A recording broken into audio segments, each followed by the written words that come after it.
I've always said, God don't let me be stupid long. He don't let me be stupid long. That needs to be a shirt.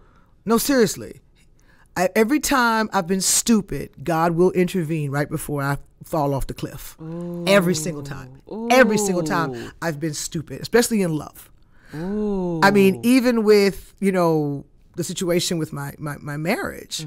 I was actually about to get right to that. Oh, okay. Yeah. What's going on with that? What happened? Well, I'm divorced, but I mean, is it called annulled? I don't know. But 3 years into my marriage with a 4-month-old child, I found out that my ex-husband was a bigamist. And the woman that he claimed was his ex-wife was still his wife. And everybody in his family knew, but me.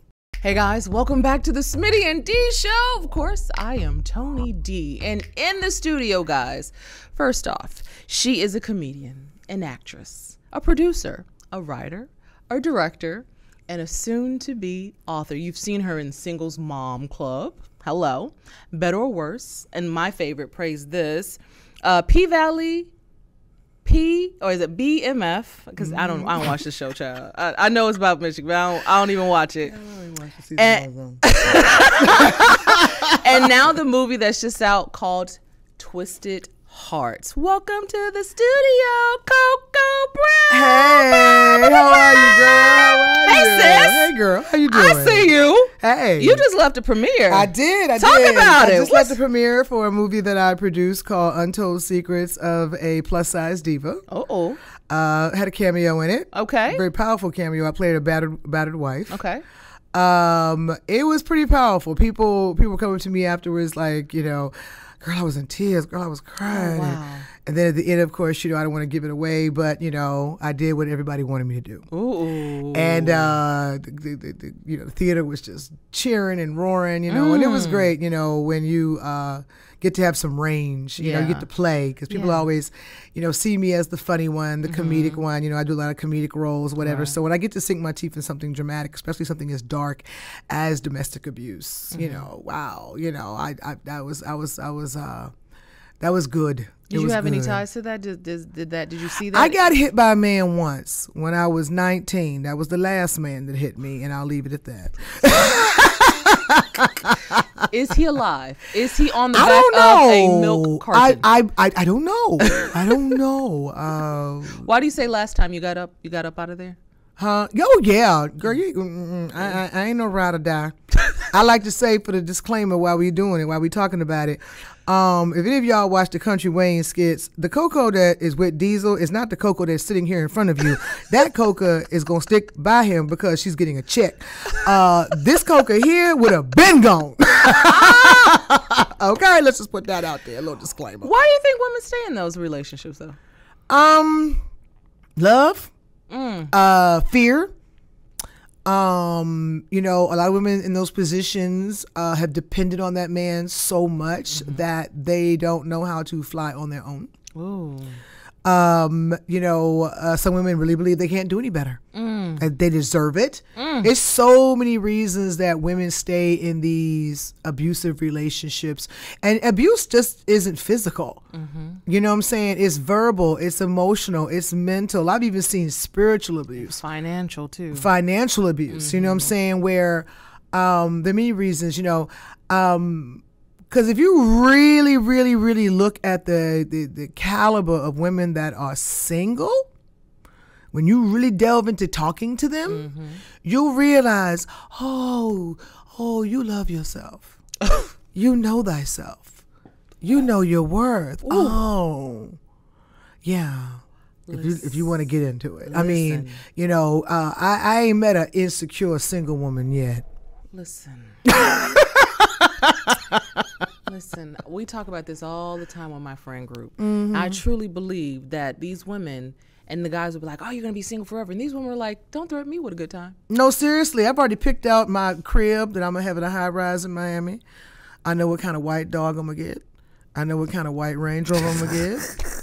I know my passport. I'm going to need about 2-3 books. I got an aunt. She is gold. Shout out to my Aunt Linda. She is 74 years old. She looks like she looks like Lena Horne. She's gorgeous. She works out. She's very heavily involved in her community and her organizations, her sorority. But when I say that woman don't let no grass grow up under her feet, baby, every time I turn around, girl, what you doing in Ireland? By myself? Girl, you in Switzerland? By myself? Girl, you in Africa? Sure is. Like, she be out. And she is living her best life. And it has nothing to do, because she still, dates occasionally, stuff like that. But it's a shame when you hear men that are looking at death on the other side of the door that are still out here playing games. The stories that woman has told me of 70-some-year-old men still out here playing games, lying, scheming, finagling. I'm like, baby, you about to die soon. Don't you want to get right with the Lord? I mean, I just know I'm trying each day to be better, because so I ain't going to be at the pearly gates talking about, Lord, please let me in. I'm sorry. Like, seriously, like, I don't get it. Like, people really don't think that life can't be taken from you at the blink of an eye. People really don't think that karma's real. People really think that you're not going to have to answer for those checks and balances at the pearly gates. Yeah. There are people I know who have been at the pearly gates, and God bless them enough to turn them around, and they still out here being jerks. And I'm like, I don't know. I just don't play with the Lord like that. I ask him every day for forgiveness, because I know I wake up in the morning and know I'm a sin. I know. I already know. I wake up in the morning, slip on my feet on the floor. I said, Lord, forgive me for the sins I will commit today. Speaking of sins, what kind of sins do you do? I am very colorful with my language. Oh, well, that's not really a sin. To me, it's just releasing. It's very releasing to drop a few profane words from time to time in my general conversation. I do like to indulge in one bad habit that most men don't like. They'll let me light up a blunt all day long, a cigar all day long. You even probably let me smoke crack in front of you, but if I light up a Newport, it's a problem. Help me to understand.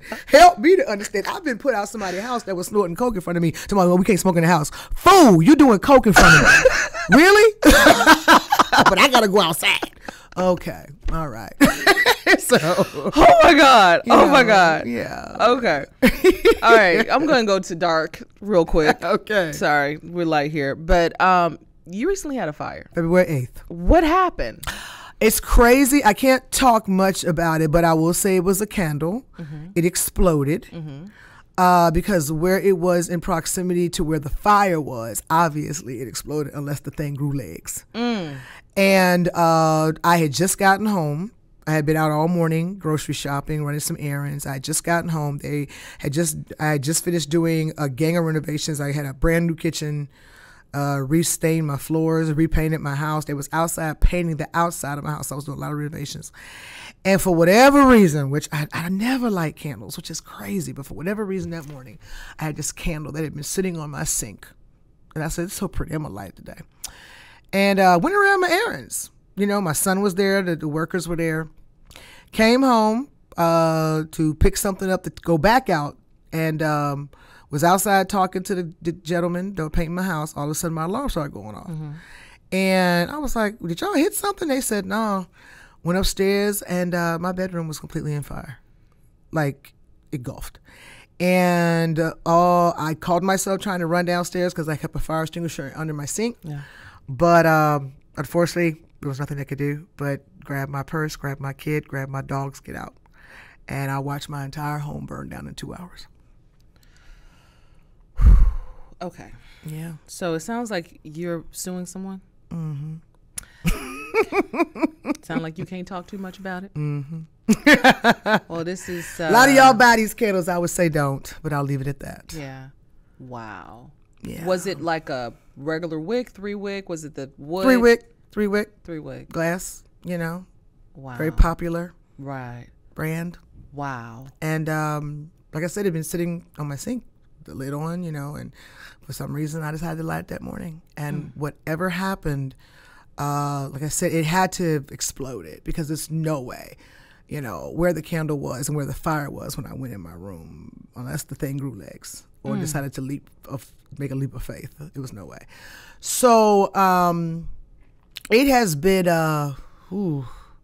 it's been a lot. I still have nightmares. Not more so of the fire itself, but I have nightmares of what could have happened. Because had I made one more stop, my child would have been there by himself. Oh.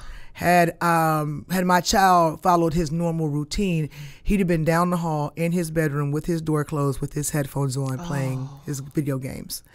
And by God's grace, he was downstairs on the couch eating cereal. Oh. So he wasn't upstairs. It sucks because it was so many things I was going to do that I didn't get a chance to do, like take pictures of everything.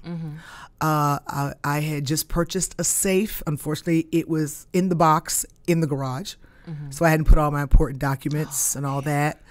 Lost some things I'll never get back. My parents recently died, and my father gave my mom a diamond every year for their anniversary, Mother's Day, Valentine's Day, and Christmas.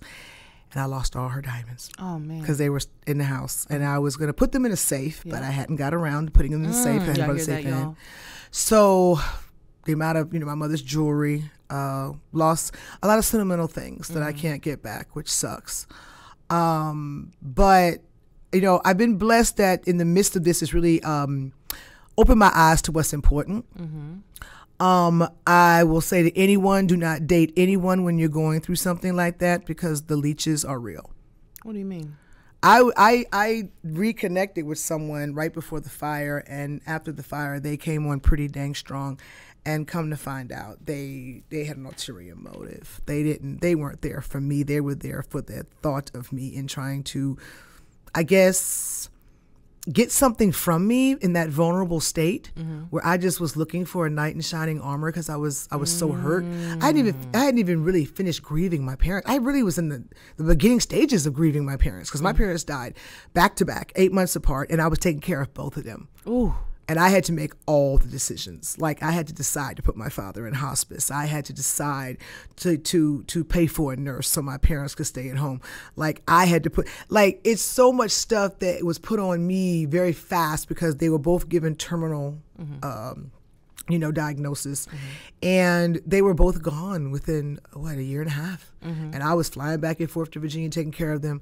So to finally have laid my mother to rest, my parents to rest, and we had just finished selling their home, and me and my brother, split everything and got that situated, and then to turn around and lose my home and lose everything.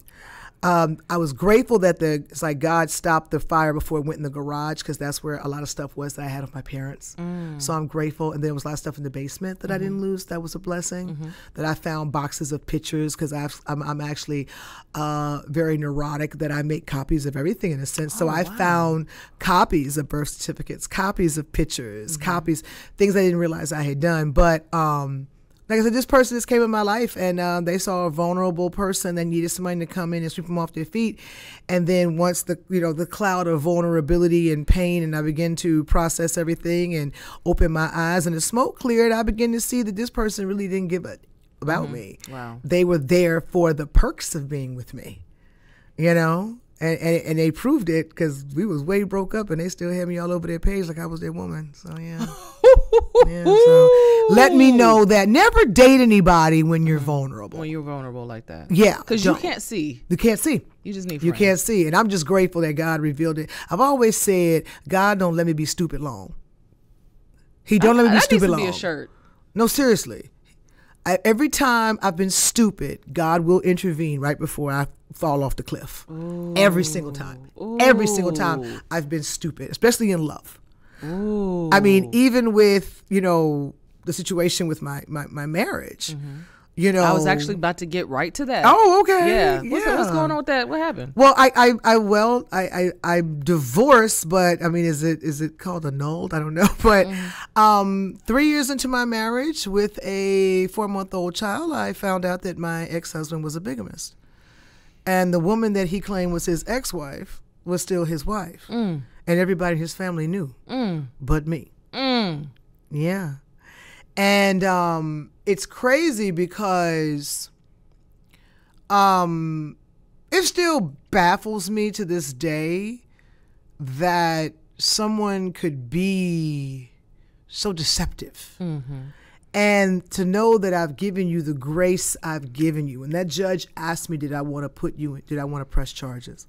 And I said, no, I will not be responsible for putting another black man in jail. Wow. And he said, what do you want? I said, I just want sole custody of my child. I just want to be able to change his last name. Because he doesn't, he don't even know them people. Unfortunately, his grandparents didn't make an effort to be in his life, that side. And it blows me because, I think the thing that blows me the most is that I have been gracious because I know some baby mamas that are hell on wheels. I got some friends, some male friends that are catching hell with these women. Yeah. And I didn't press charges. I didn't come after you for child support. I gave you full access to your child. Gave him his own phone at 5 so you wouldn't even have to reach out to me. Right. You wouldn't have to talk to me. Right. And you still chose not to be a father. And then to have the unmitigated gall to be running around telling people, I'm keeping you from your child. That's your lie that you're telling people. And it blows me because I'm like, dude, I got receipts. I can screenshot these denouement papers right now where it clearly says the box checked is bigamy. I could destroy you. But I've been kind and gracious. And I mean, this is the first time I've really gotten in depth with talking about it. Maybe it was on my spirit. I wanted to get it off because I normally don't talk about it because the last time I really talked about it is because DJ Envy threw me on the spot on the Breakfast Club and was like, you married your bigamist? What? I'm like, how did you find out? But I think it just irks me because I have went above and beyond to protect my son in the sense of I don't bash his father. I never will. When he asked me what happened, I told him the truth. I said, your daddy married me while he was married to somebody else.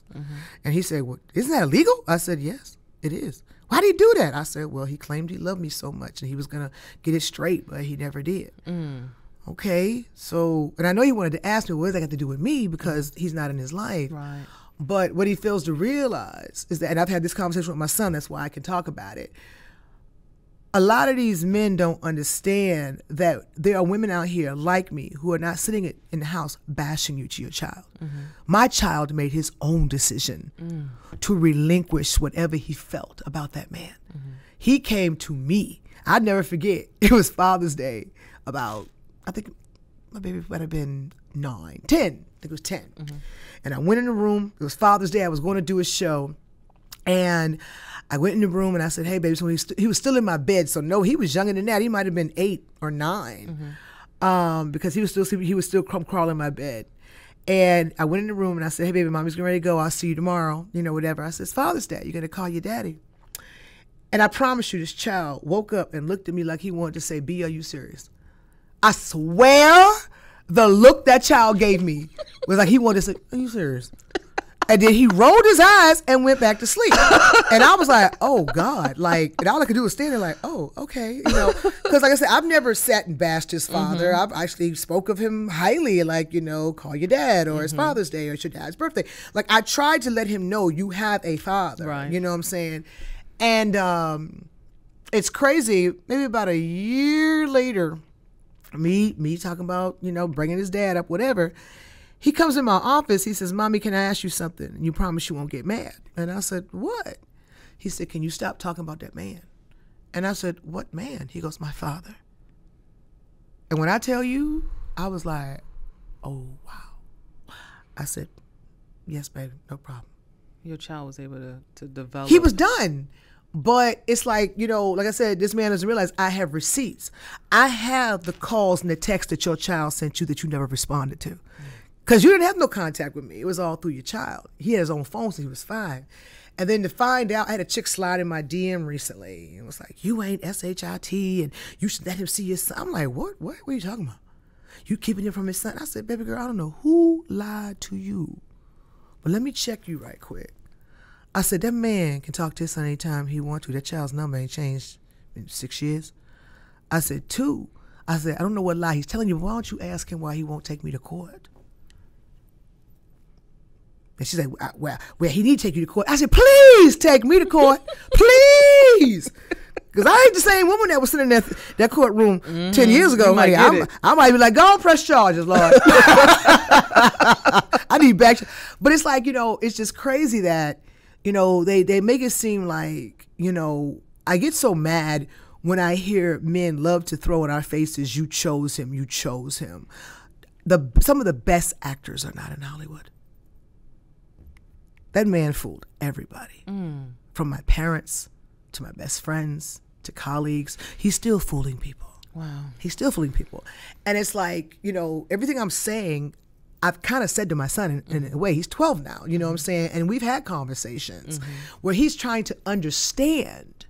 Because he's told me I could never abandon my kids. And I know he's trying to understand, how could you abandon me? Right. Like he went through a phase. I spent thousands of dollars in therapy because this child thought he did something wrong. This child thought he messed up. Why would this man want me? Why don't this man love me? And he came to his own conclusion. I didn't ask the therapist what they talked about. I didn't try about what he said. I didn't want to know. That's between him and his therapist. And when I said that day he came in that room and said, stop talking about that man. Wow. All I could do, and I have not brought him up since.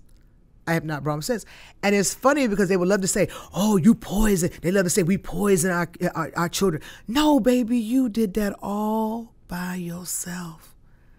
You made him make a decision to remove you from his thoughts. He knows that there's a part of him, and he'll ask me stuff like, Ma, I'm like, what? Did my dad have toes, feet like this, And I'm like, actually he did, whatever. But other than that, I respect his wishes, but I get so mad, because they make it seem like, first of all, I ain't nobody baby mama. I'm a mother. I just happen to be single. And that's because I walked away, because I never forget when I found out, I went to an attorney because I was going through it. That's another thing. Man, if you're going to be a dog and you're going to be on the bull crap, at least try to keep the act up. You can't be unemployed, trifling, a big drinker, crazy as Cat Dookie, and cheating, and be a whole bigamist. Like, fool, pick your battle. I'm still stuck on Cat Dookie. Right, pick your battle, And so I was just done, and I remember sitting in the lawyer's office, and she said, well, see if he's got any money hidden. I said, because, most of them, he claimed he played ball. Come to find out that was a lie. But, and this is another thing. People do background checks. Don't be stupid. Like, the Lord didn't let me stay stupid long, but do background checks. I run a background check. I run a background. All I need is 6 of your 8 numbers. Okay. I will work the rest. Okay. Because I will never, I have run background checks on people ever since, and I'll be like, ooh, child. Like, ooh. Oh, paper? Looking good. That aesthetic? Good. Then you get the background check. Oh, Lord, you got 3 repos, 2 evictions? Jesus, run. This ain't even your real name, dog. Do background checks. Please do background checks, people.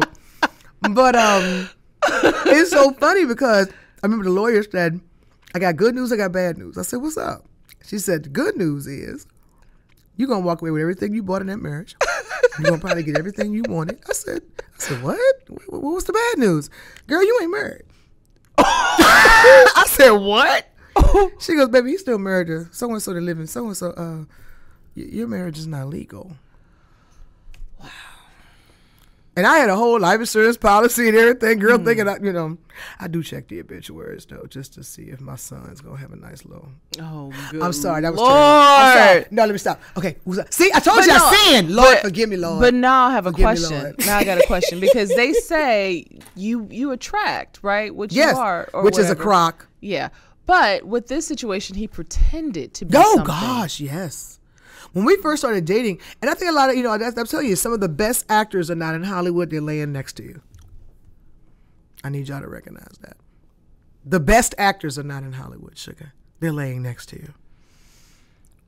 The only difference between those actors and the actors in Hollywood is that the actors in Hollywood can stay in character. Most of them people can't. Most of them actors are going to break character at some point. And you're going to see them for who they truly are. And you're going to see they really can't act. And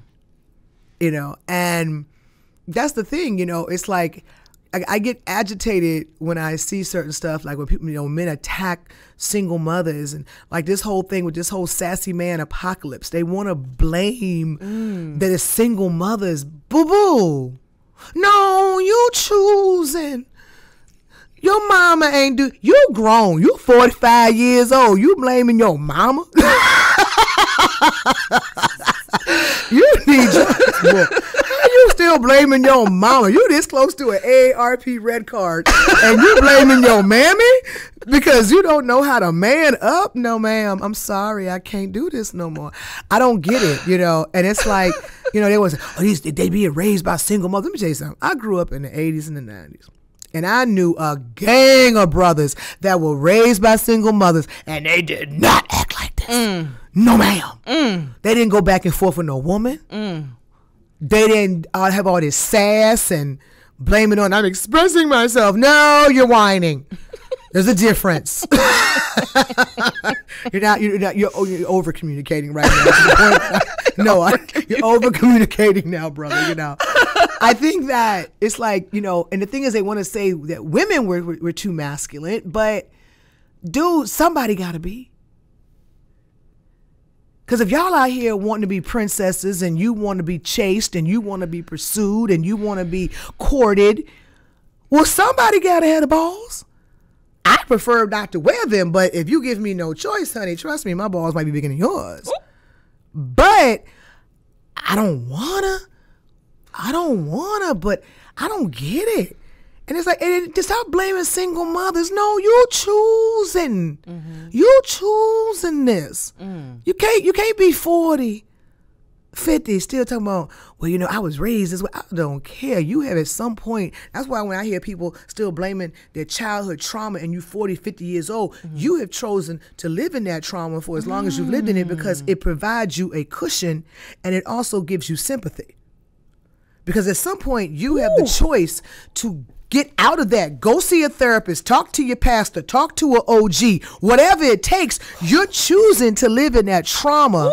If you're paying your own bills, everything in your name, and you still hollering about what your mama did to you, your daddy did to you when you was 12, you choosing that trauma, baby. You choosing that trauma. Sorry.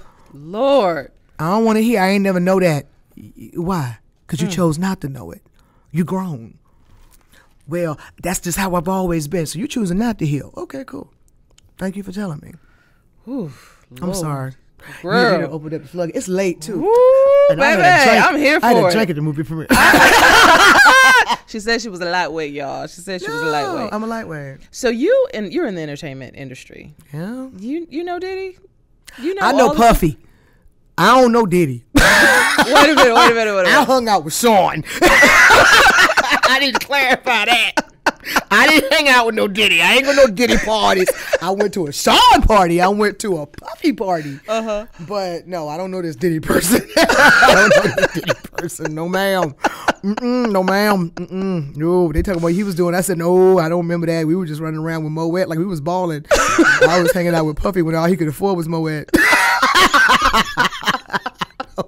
I don't know this Diddy person, no. But do you believe any of this stuff that's happening? And I mean, you're in the industry. You see some crazy stuff. Is there some truth to this other side? I can't speak on whether it's truth for him because I wasn't there. Yeah. But do this stuff happen? Absolutely. He ain't the only one. I just ain't been to one of his. Ooh. I'll let them remain nameless, honey, but I done been to a couple of situations with people that are very big stars that y'all love and stuff and praise, and I've been like, we need to go. I tap you on the shoulder. We need to go. Like that little girl say, I want to go home. I want to go home. I have definitely ran down Mulholland Drive to my vehicle and got the hell up out of Dodge a few times. Yes, I have. Oh my God, baby, I have been to some, and it's funny because it's like you learn from those experiences. Like one particular situation, and I know some of my colleagues gonna be like, "Ooh, girl, no, you didn't." But this particular person is very big. They love to throw parties, and they always start in the daytime, which is real nice and cute, But if you stay, it's about 11. The game gonna change. I stayed one time. That's all it took for me. So I guess it's expected for you to go home if you don't want to participate. Well, you need to. You need to know that there's a curfew for those of us that don't participate. You know, I remember when I first moved to LA.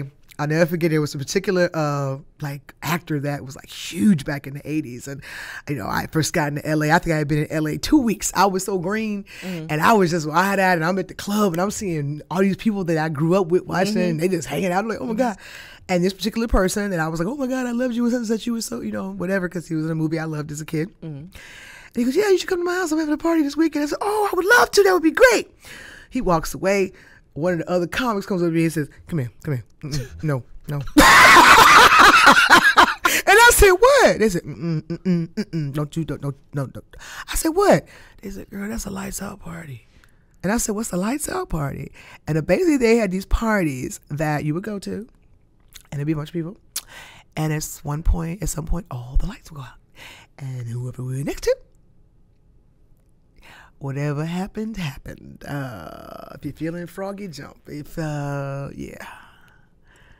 yeah. I'm sorry. Yeah. Have you ever gone to a lights out party? No, I never made it. God protected me. See, he don't let me be stupid long. I was stupid when I took that invitation. Right. But the Lord ain't let me go. I've never heard but of no, a lights and then out. like, you know, there's clubs, underground clubs. I don't know if you've ever seen the movie Trois. I have. Is that the one with Kenya Moore? Was she in the second one? She might have been. Okay. I know, but yeah, they got them here in Atlanta, and they all through LA, baby, and some of them up in the hills. It was homes, but it's just they know who to invite. They know, like it's kind of a secret society. Yeah. You know, don't ask, don't tell, unless you're part of that secret society. So to say, do I think it's true? I don't know what that man did. But do I know these events happen? Absolutely. Absolutely. And you got to understand, everybody don't come to LA with character and morals and principles. Some come with their soul on a silver platter because they want to make it that bad. And they can smell it on them. They can smell it. I got people I went to LA with back in the day, and when I see them now, soul is gone. It's just an emptiness in their eyes. Wow. Because I know you sold it. Ooh. I know you sold it. Would you say some of the ones that are really big might have really sold it? That you know? Maybe. Maybe. I mean, how can an average viewer see a person who sold their soul? I want to I have some thoughts. I mean, you see it on social media every day. People will do anything to go viral. Anything. Now take that and make the ante higher. If they'll sell their soul for likes and views, imagine what they'll do for millions and fame. Wow. I mean, yeah. What's the craziest thing you've had to do for fame? Or for a job? Oh, well, I haven't. No, I haven't. I'm being total honest with you. Now, I've been propositioned. I've definitely been invited to the casting couch. Very big white director, Oscar winner. You know, and you know, I almost got Weinsteined. You know, well, come by the house. Dude, it's 11:30 at night. What am I coming to the house for? I just want to talk to you about the script. We can do that tomorrow at your office. I was green.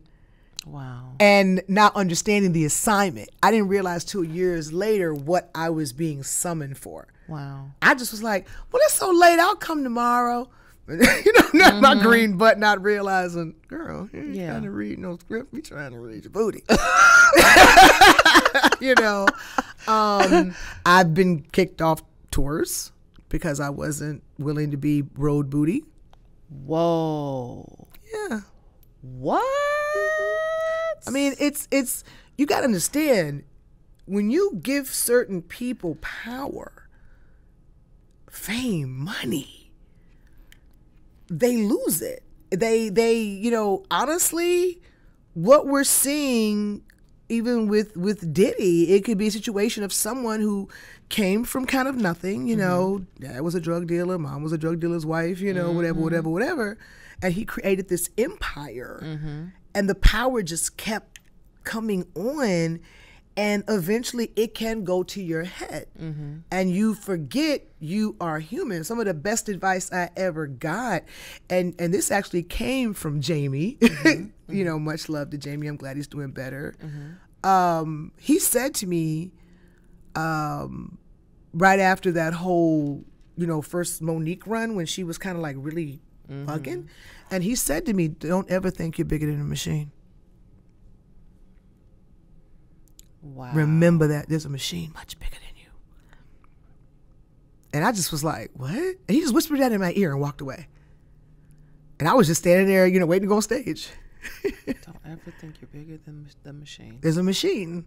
You know, if my thing is this, if Hollywood truly relied on talent and people working hard for where they are, a lot of people that you guys see that are famous would not be there. Some of the funniest comedians I know you've never heard of. Some of the best actors I've ever worked with have never done anything outside of a, you know, Tubi movie. Like, when it really comes down to it, I've always asked myself, does there have to be a level of desperation on you to be chosen to get the brass ring? And that's the coup de grace, the infamy, the money, the stardom, the fame. Because, like I said, when you meet people in your travels and you see such talent and gifts and people working their tail off and they just can't get in. And then you see somebody get in that's like, where you come from? And then you realize, ooh, that's what we're doing now? Like the talent is mediocre. You know what I'm saying? And it's like, you know, I used to think like, you know, what am I doing wrong? You know, I'm you know, any entertainer would be lying to say that they don't say, well, I'm better than that person. I'm better than that person. Blah, blah, blah. You'd be lying if you say you never said that. You may say it briefly and then you check yourself, or you may say it and ride on it. Who knows? But you'd be lying if you've never crossed your mind that you think, dang, that should have been me or whatever. But it took me years to realize that God is protecting me. Yeah. That's why I named my last special Famous Enough. I'm famous enough. I'm famous enough that I can ask for a certain amount of money when I do something. Yeah. I'm famous enough that, you know, if something dried up tomorrow, I'm still going to work. Yeah. You know, there's going to be a stage somewhere that's going to book Coca Brown. I'm famous enough that I'm able to provide for me and my child and, you know, create generational wealth and a legacy for him. But I'm also not so famous that I can't go outside. I can't take my child to Six Flags and not worry about having to have security all around me. Or I don't have to worry about, you know, I was able to put out there that I was married to a bigamist and not TMZ. And not people that I can post something and not be so judged and ridiculed and have people in my comments telling me to kill myself and all that. It's sick out here. Yeah, you don't want to be too famous. That's what I'm saying. Yeah. So I like the level of fame I'm on. And it took me, you know, a while to get to that point when I realized I'm famous enough. Maybe I don't want infamy. Yeah, no. I don't want infamy. That every little thing I do. You still want to go to Walmart. Right. I get to go grocery shopping and spend time with my kid. Yeah. You know, I remember I went to Universal, was it last year with me and my kid? We go every year. And Lil Wayne's daughter was there and her little clique. And oh my God, the poor baby couldn't even ride the rides. Aww. And me and my son was right behind her like, ain't nobody checking for me. And I was like, this is lovely. Nobody even checking for Coca Brown and her kid. Yeah. But this poor baby had to get her family and get the devil out of line because they were bombarding her. Aww. I don't want that. Yeah. I don't want that. I don't want my son to have to deal with that. Ooh. I'm glad. I'm good. I'm glad you brought He that just up. realized who his mama was like in the last couple of years. Aww. Yeah, he came from school one day. Mama, you famous? And I said, maybe, you know, it's perception, you know, but Perception. Right, you know, but he said when his teacher was like, hey, tell Mama Coca Brown, he said, who? Oh yeah, she tell jokes. Like, He don't get it. He don't get it, but now he gets it. And poor baby, he gets so irritated when people ask for pictures sometimes. He'll be like, you want me to take a picture? I'll be like, baby, please don't be rude to the people. He interrupts them while they're talking? Because they'll be like running their mouths. You want a picture or not? I'm like, babe. Babe. Oh my God. But that was my daughter. When we go out, people knew me. She's like, another hair question. Yeah. Mm-hmm. Dating. Your hair is gorgeous though. Oh, thank you. Yeah. Dating.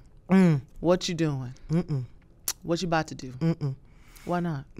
What you mean? Because I think my next relationship I might catch a case. What you mean? I just can't. I can't. What you mean? I can't. You tried and I can't. I thought about it and I can't. I dreamt about it and I can't. The last one almost had me behind bars. Because I just cannot.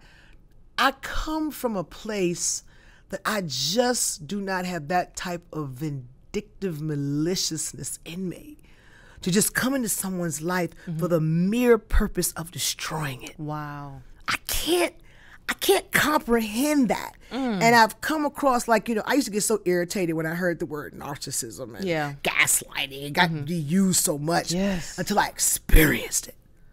And then I was like, oh, so this is what it's called. Oh, wow. And it's like I had 3 narcissists back to back. 3. And each one was a level up. Each one was a level up. Each one was a level. Like the last one, I swear to God, I was on the phone with my godmom, like, told you, I'm going to catch a case. I'm going to kill him, like, because I just can't do that. Because I believe in karma so much. People really don't think karma is real. Yeah. You cannot crap on people and go about your life and think that karma is not going to come looking for you or the ones you love. Because sometimes it don't come for you. It comes for those you love. Even the Bible says the child pays for the sins of the father. Yeah. So many of us out here right now are catching hell because of something our grandpappy did. Yeah. You know what I'm saying? So it's like, and you're setting your family up, your kids up, your grandkids up to catch your karma because you're out here living foul. And I don't get, like, what do you get out of destroying somebody? But let me say this. What I've noticed as I start becoming more, more narcissists are attracted to me. Me too. And I think it's because they're the ones who honestly believe that they're on your level. And I don't want to say like you're on this level, like you're on this great level, but you got to have a certain, you got to have some to walk up to somebody famous or somebody who's, got their stuff together. And be like, I want to date you. A woman that's got her ish together walks with a certain flow. Yeah. Walks with a certain air about her. Yes. I mean, you could see it. You could just tell, that's a boss right there. She got, she doesn't, it's something about her. It's an aura. Yeah. Now, I will say the one thing I have realized, and I know I'm not crazy because I've had a lot of women, and I've had quite a few men tell me I'm not wrong. There are men out here whose sole purpose is to find a strong woman who has her stuff together, to destroy her, to bring her down a peg or two, to take her down. They get off on that. And I've had men tell me that I am not lying. Like, they say, oh, yes, sis. Like, some of us, we see it as a game to find a woman that thinks she all that and got her stuff together and whoop, whoop, whoop, and to come in her life and bring her down a peg or two. Yeah. And I'm like, that's sick. Listen, I met one of that club. And what did you gain, brother? What did you gain? Like, I don't understand that. And then the thing is, I hate to break it to you, man, but I'm agree with y'all. There's some lousy heifers out here. Lousy. That ain't worth nothing but the thing they sit on. Okay? But y'all created the monster. When men stopped holding women to a certain standard to even be considered your lady, your wife, the mother of your children, when y'all lowered that bar and all the woman was required to have was a fat ass, that's why you got the lousy heifers you got now. She ain't got to be nothing else. She ain't got to be nothing else. As long as she can get down to DR and get that tummy tuck and that booty pooped out, she good. She ain't got it. She ain't have no character, no principles, no morals. You ain't requiring that from her. You just want the booty fat, titty sitting up. So now you want to complain, but you created the monster. She ain't got to be nothing else. The average broad you see walking around here in ATL with the big old BBL, trust me, she did it for you, stupid. for these men because they know you're going to fall for it. You're going to fall for it. You ain't going to check her character. You ain't going to check her background. You ain't going to see if she's got her stuff together. That's why many of you men riding around here in Bentleys are dealing with a chick on an air mattress because she had enough money to get that booty done and you cool with it. Like, y'all don't want the truth. Y'all don't want the truth. See, I'm in a male-dominated business, sis. Ooh. I listen, I watch, and I learn. Ooh. I ain't making none of this up. I'm in a male-dominated business. I'm around dudes all the time. And the best thing I ever learned to do was shut the hell up. When I'm around these guys, I fade to black. I sit in the cut. They forget I'm in the room. They start talking real free and slick at the mouth. And I listen. And I know these women are setting them up every day. They know what you like, boo. That's why she ain't got to be nothing. That's why you got crazy baby mamas and lousy baby mamas. You ain't checked for her baby mama. You thought having a big booty gonna make her a good mama.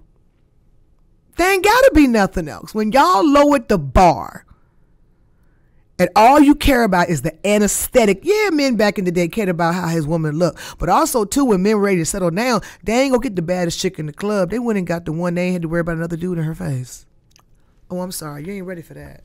But you up here marrying the club hoe, and then you wondering why you got to compete with dudes every weekend. Y'all got the game twisted. There's plenty of good women out here, honey, but because you're so worried about what your boys think, maybe you should stop caring about what your boys think because they single too.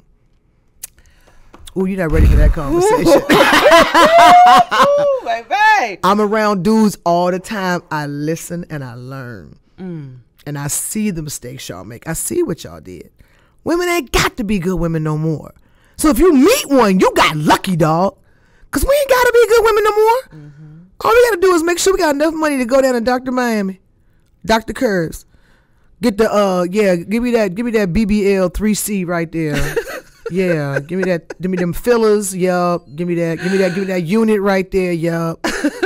And wear Fashion Nova, 2 sizes too small. We good. We ain't got to be shit else, man. That's hilarious. When y'all raise the bar again, maybe you'll realize good women are out here. Oh, geez. You're just not choosing them. Whew. That was a lot. Boy, I received that. Okay. We talked earlier about friend groups. What's your friend group? Who are your friend groups? Okay. I got 2 separate groups of friends. I'll keep it real. Yeah. So because I'm in the industry, there's Coca Brown. And then there's Farah Brown. That's me. So my ride or dies that I've been friends with since I had baby teeth, that I'm still friends with, that were in my wedding, that are my sisters, that will never call me Coca, right? Unless they backstage at the show and they trying to find me. They'll never. I got those friends too. Right? They're not gonna call me Coca. They're gonna be like, "We're Farah, we're feedback, we're feedback," you know.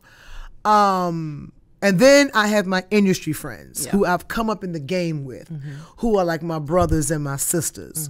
You know, very rarely do they intertwine. You know, sometimes I just want to strip this Coca stuff off. And I just want to be Phoebe. I want to be Farah. You know, and that's what I call my ride or dies. And we talk about the good old days, or we talk about this or that, whatever.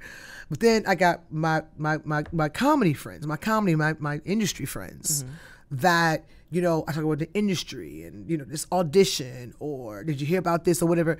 And then I got the ones who are like my mentors that I look up to, you know, that I call and say, okay, what would you do in this situation? You know, I'm grateful that I have big sisters in the industry business that I can call, you know, and they'll keep it real. But I keep my friendships very separate because you know, Farah and Coca are actually very different in a sense that I always say Coca is about giving the world a business.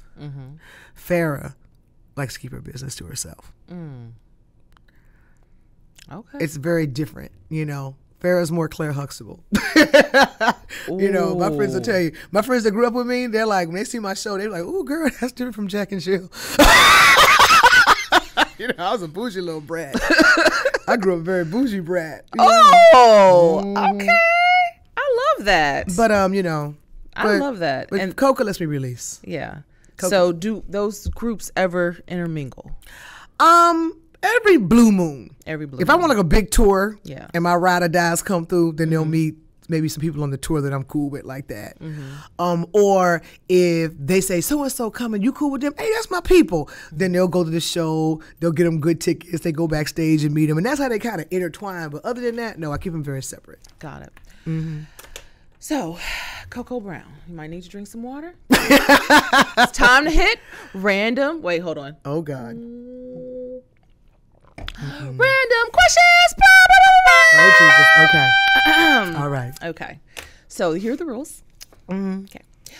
Straightforward, to the point. If you got a funny story, do tell, but these are so random. Okay. Very random. Okay. All right. First question. I asked everybody.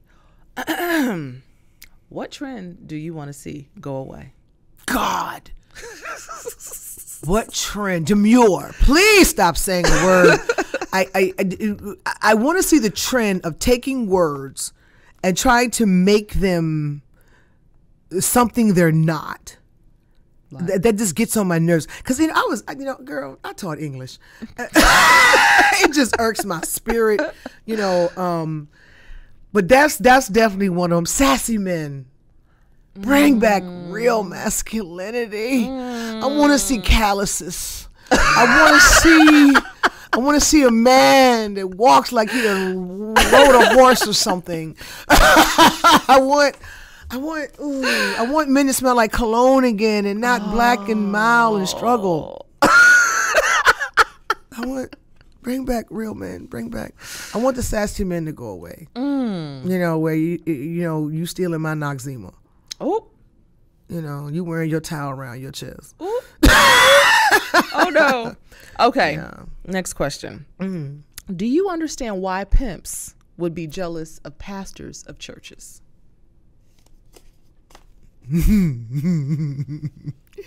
Yeah. Why? I think a pimp would be jealous of a pastor because he has the same influence as a pimp over a woman, but he's going to take her in a different direction, therefore leaving the pimp without his hoe. Okay. He's messing with his bag. Okay. Because that pastor has the same power to convince a woman to do exactly what that pimp, but where he's doing it for the pimp, he gonna have her doing it for the Lord. Ooh. That check don't come to you; it goes to Jesus. Ooh. What's your opinion about the afterlife? I believe it. What do you believe? I think there's afterlife. I do believe there's heaven and hell. Mm-hmm. I believe there's purgatory, where people just, are in between. Their souls are at unrest. That's why we do have spirits. Mm-hmm. Yeah. How do you feel about baby hair? And with who? A baby or a grown person? How do you feel about baby hair on these wigs? I can't stand it. I cut that ish off. I am 52 years old. I can't stand. I be hating the ones that be damn near to your eyebrow. I'm like, girl, I can't stand baby hair. What's your attire when you go to the airport? Are you wearing the bonnet? No, my grandmother, my ancestors would attack me in the gate. They wouldn't even let me board the plane. No, it's funny. Once again, this goes back to the monsters that were created. Because I come from an era like where these girls like, I can wear a bonnet, funk you. I come from an era, it wouldn't even have been a question. Are you kidding me? Are you high? But because men have lowered the bar and accept anything with a big butt, that's why you got Shakisha in the airport in some daggone, Victoria's Secret underwear shorts, a bonnet, and some fuzzy slippers. It's like a uniform. I mean, seriously, I could never. But I will say this in defense: you only see that on the Spirit Terminal. That is accurate. You won't in the Frontier. Yeah, you won't see it on Delta too much. That is true. Now I think Delta stops you at the gate. They not maybe you gotta it. take that off. No. Now I will say on overseas flights and very long flights, especially red eyes, I used to wrap my hair once I got on the plane. If I had like a really long like this, I would wrap it up and put my little turban on so I could sleep. So when I got off the plane, I could take it out, shake it, and keep it moving. But to walk through the airport in a bonnet, no, won't do it. But the babies, they get agitated, and they get mad. They went off on Mo. They went off on anybody's grown. And I'm just like, baby, IT, baby, you hope you look this good at 52. Okay. Some of y'all ain't gonna make it. You're looking ran through, baby. Slow down. Slow down, baby. What were you like in school? I was a nerd. Were you? Okay. I was a class clown. Okay. According to my friends, very shy. Like humor was my defense mechanism. Insecure. I was a little insecure. You know, just I was insecure until I got boobs. Because, you know, when I grew up, boobs was the ish. Yes, One of those was. dudes wasn't checking for booty butts. too much. They were but not. if you It had was some all boobs, boobs, I came back from sophomore year and went from a B cup to a double D, baby. You couldn't tell me nothing junior year, Lord. baby. But no, in school, if you ask my friends, I was funny. I was fun. I was quiet. You know, I was kind of shy. Yeah. Like I wasn't the one that came in. I'd have to warm up to you. It might be a Libra thing too. Yeah. That I got to warm up to you. You know, I got to feel comfortable with Right. you. You know, college, definitely prissy, but like Mary J. Blige prissy, if that makes sense. Because that was like big then. So, Yeah. you know, and then I went through my Little Kim phase. Then I went through my Earth Wisdom phase, where dudes was calling me Earth and Wisdom, and I was quoting Clarence 13 and doing some pretty mathematics. But you know, I was yeah, I would say I was a chameleon. Whatever was the trending thing, I kind of had my own version of it. It took me probably to my mid-30s to say, okay, this is me. This is what you're getting. Oh, wow. Yeah. Ooh, okay. Which one of these are you deleting? Oh, Okay.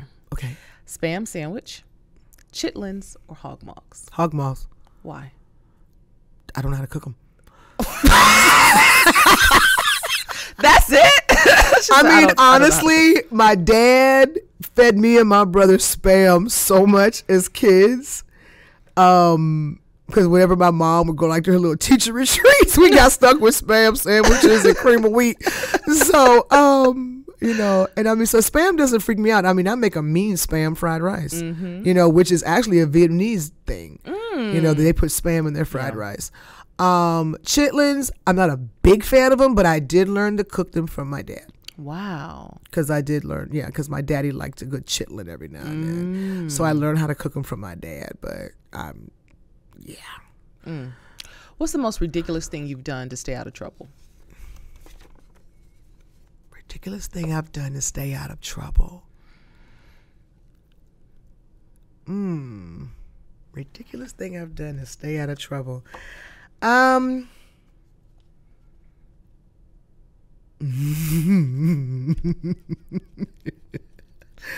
was gonna say I'm horrible, but I faked my own death. I was in college, right? What? I was in college, right? So I went through one of my phases, you know, when I was dealing with the up top boys, and I had one that was kind of a street pharmaceutical, and he got me to move something, and I got shook, and I lost it. So I told my friend to tell him that I died. You don't think he knows you on TV now? I mean, he do now, but I don't know where that stuff at.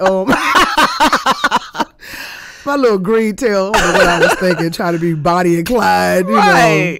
It wasn't a lot, but I lost it, and I got scared. I thought he was going to kill me. So I said, tell him I died. Tell him I got in a car accident or something.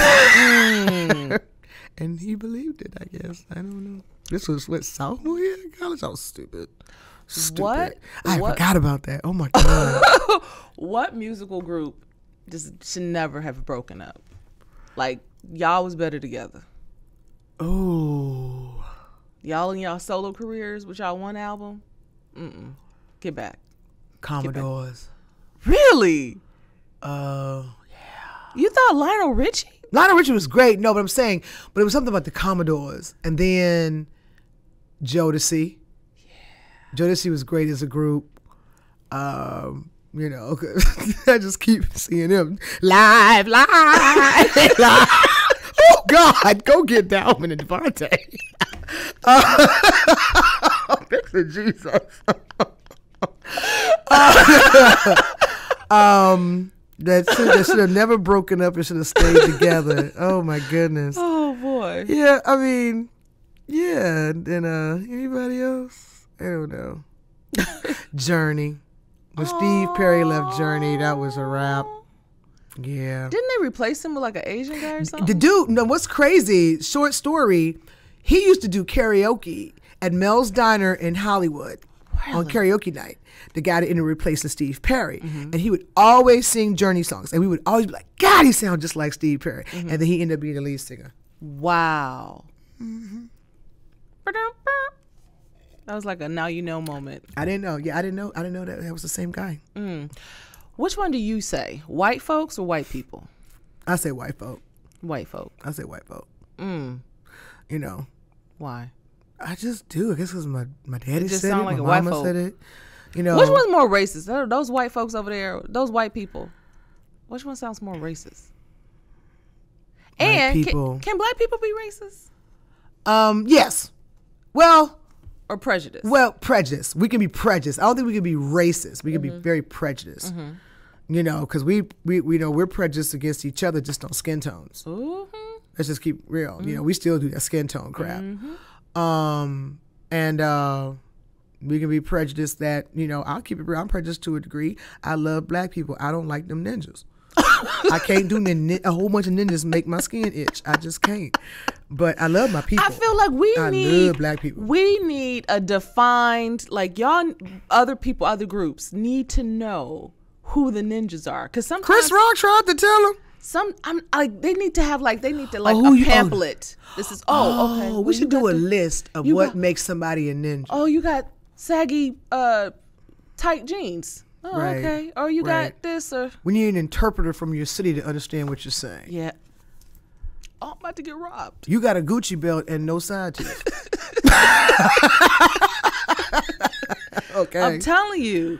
Because they're getting confused. Your kid doesn't have Pampers, but you got brand new Jordans. I mean, there's just all kinds of stuff. Or a brand new a wig. With baby hair. You know what I'm saying? You got a $10,000 purse with $15 in it. Oh my God. Yeah, you got an EBT card in a Gucci. Get your life straight. Get your life straight. Yeah. All right. So these actors, I'm going to start just calling out some people. Okay. People you may know. If you know, give me your thought. Okay. If you got a funny story, tell me. Okay. Let's go with Oprah first. Oprah. First time I met Oprah, I peed a little. What? I did. We went to LA to do press for the new season of For Better or Worse at the OWN, headquarters in LA. And that was our first time meeting her because that's when we went from TBS to OWN, For Better or Worse. And we were there, and when she walked in, I was just like, oh, it's Oprah. And then when she said, hey, Coca, I said, she knew my name. Wow. So I peed just a You heard that? She needs to piss. you know, but she was very sweet. Yeah. Yeah. Okay. All right. Kim Whitley. That's my girl. I just talked to her the other day. That's my girl. That's fam. Like your real friend. Lisa Ray. Cool as hell. I thought she was gonna be. I can't lie. First time I met her, meet her. Me and my boy Jeff Brown had a talk show, like a little podcast we did, the Jeff Brown Show, and I was his co-host. And he brought Lisa on, and I can't lie. I was going like, oh God, like what is she like? Like is she one of them? Like I didn't know. And when I say by the end of that show, me and her was like two girlfriends. Wow. She's real cool, real down to earth. She don't play about her money. She don't play about her white. I was going through the whole moment too. Yeah. Sherry Shepherd. Oh, that's my girl. That's fam. That's my sis. That's your sis. That's my sis. I'll So fight is you it over safe Sherry. is this safe to say that y'all kind of all in the same group? Like Kim Whitley, Sherry Shepherd? Yeah. It's like this whole little clique of just, we're all at different levels, but it's like a little sorority we have. Yeah. So you got Niecy, you got Lonnie, you got Kim, you got Sherry, you got Yvette Nicole Brown, me. It's this little clique we have. It's kind of like a little secret, like a sorority. Okay. Of we're all different levels, whatever, but we all see each other the same. It's love. Samuel L. Jackson. Love him. That man saved my lines in Lakeview Terrace. My first movie I ever did was Lakeview Terrace with him. And I played a bartender, and I had 3 lousy lines, and they tried to cut my lines. And Sam said, how am I supposed to talk to her? She don't talk back. She got to say what she got to say. And I was like, and I got my lines back. So thank you, Sam. What was your lines? Here you go. You're welcome. Wow. You got it. That was it for real? And they tried to take my lines. And Sam saved my lines. So thank you, Sam. Thank you. Much love. Don Lemon. Oh my God. He is a key. I hung out with him at the, met him and hung out with him for the first time ever at the Tyler Perry grand opening gala. And him and his husband are a key. We had a ball at that table. We all sat at the same table at the brunch, and we had a key. I love me some Don Lemon. He cool. Is he the type where you could be like talking about everybody in the room? Oh, honey, don't do it. Donna had you in trouble. Donna had you in trouble, baby. He looked like he got some good jokes. Baby, he kept leading another cook. I said, stupid.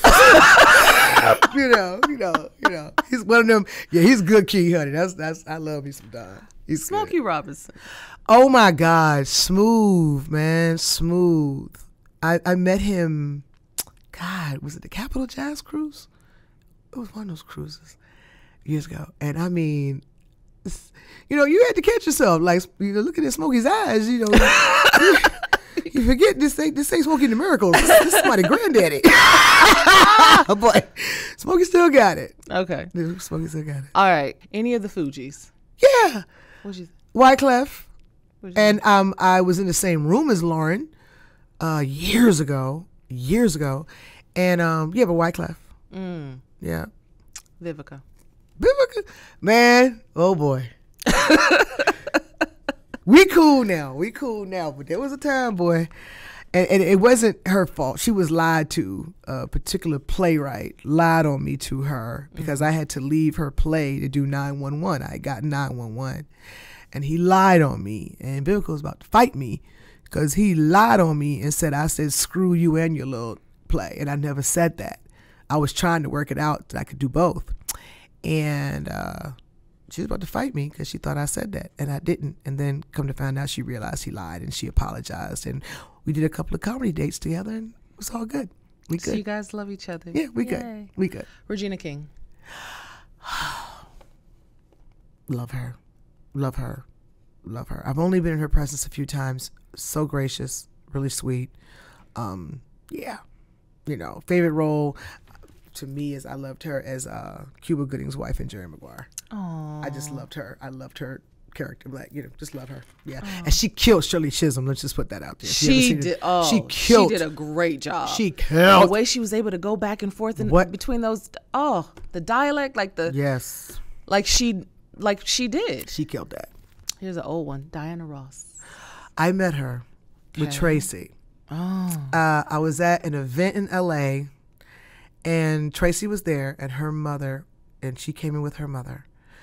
And Tracy was like, hey, girl. And I was like, and she said, close your mouth, Coca. I was like,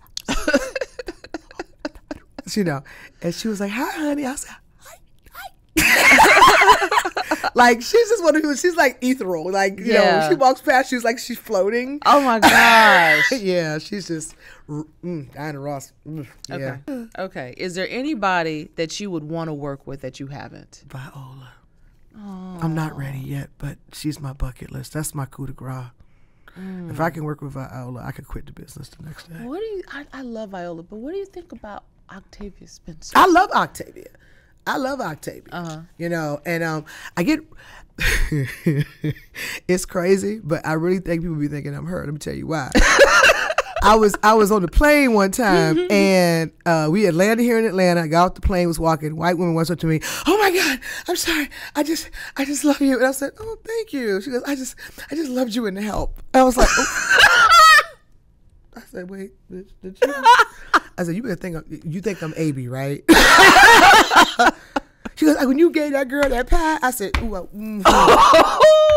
I was honored. No, I know I would love to work with Octavia too, but it's not people I would love to work with. Let me just keep it 100. I would love to work with so many people. Like, I would love to work with Jeffrey Wright. You know, I would love to work with Denzel, of course. I would love to work with Will. I would love to work with Jamie. I would love to work, just Martin. I would love to work plenty of people, but it's something about Viola. She's the coup de grace. And I just don't feel like I'm worthy to meet her yet. Like, I was at the gala, and my friend Kiki, that I was For Better or Worse with, she was like, "Go Viola.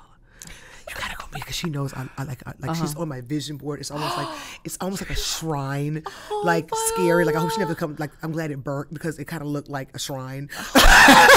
And she was like, "Go Viola, you should go meet her." I'm like, "I'm not worthy yet. I'm not worthy. I'm not worthy to meet her yet." But I have to say, I tell you, because I worked with Angela on 911, and that was. But luckily for me, I had met Angela and hung out with Angela before I worked with her, so I had an ease with her. But I think like if God willing, when I get to work with Viola, I'm gonna have to go to the bathroom and just. Just for a minute. Just a little bit. Just a little bit. Just a little bit. Okay. Last thing before I end. Funny story. Tell me one. Funny story. Recently, so my child, I've realized, you can throw shade better than any gay man. Was in the car, and I said, "Baby, Mommy turns 52 tomorrow." He said, "Really, Mommy? You look great." I said, "Really?" He said, "Yeah, you like you about 30. I said, "Well, thank you, baby. Yeah, when you wear makeup, you look young." I said, "Well, how do I look without makeup?" "About 45. I'm like, wow. So yeah, that's my kid. Oh, he's gonna be a comedian. Yes. Last question. It's the end. You're going to see God. What do you hope he say? You did good. Oh. You did good. In spite of it all, you still gave me the glory. Yeah. I hope he says, "You did good. You did good, kid." Because You think you did? I do.